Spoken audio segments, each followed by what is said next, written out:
Assalamu alaikum barkanmu da warhaka. Haƙiƙa wanda Allah ya so shi da alkhairi sai ya fahimtar da shi addini.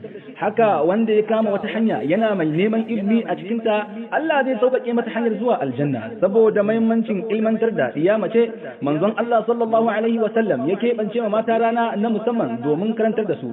A wannan lokaci da muke ciki, hanyoyin neman ilimi sun yalwata. Hanyoyin sun hada da karatu ta yanar gizo ta hanyar amfani da wayoyin hannu da kuma na'ura mai kwakwalwa wato kwamfuta, duk don kusanto da ilimi ga mutane da kuma sauƙaƙa hanyar isa gare shi. Saboda haka ne ma muke farin cikin gabatar muku da Alkawarir Academy. Alkawarir Academy makaranta ce ta mata zalla ga dukkan mata a yanar gizo.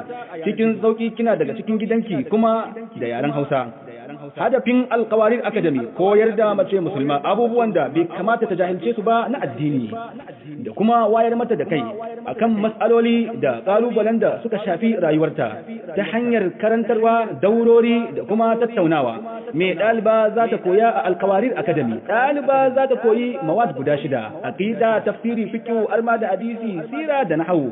Tsawon lokacin karatu a Alkawarir Academy karatu ne na shekara 1 a rarrabe zuwa mataki 3: mustawal awwal, sani, salis, kwanaki 3 a sati, kullum muhadara guda 2. Ta wace hanya ɗaliba za ta rika bibiyan karatu? Ɗaliba za ta rika bibiyan karatu ne ta hanyar manhajar Telegram. Menene tsarin jarabawa a Alkawarir Academy? Duk bayan sati 2 za a rika gabatar da test wato gwaji ga dukkan ɗalibai akan abin da ya gabata.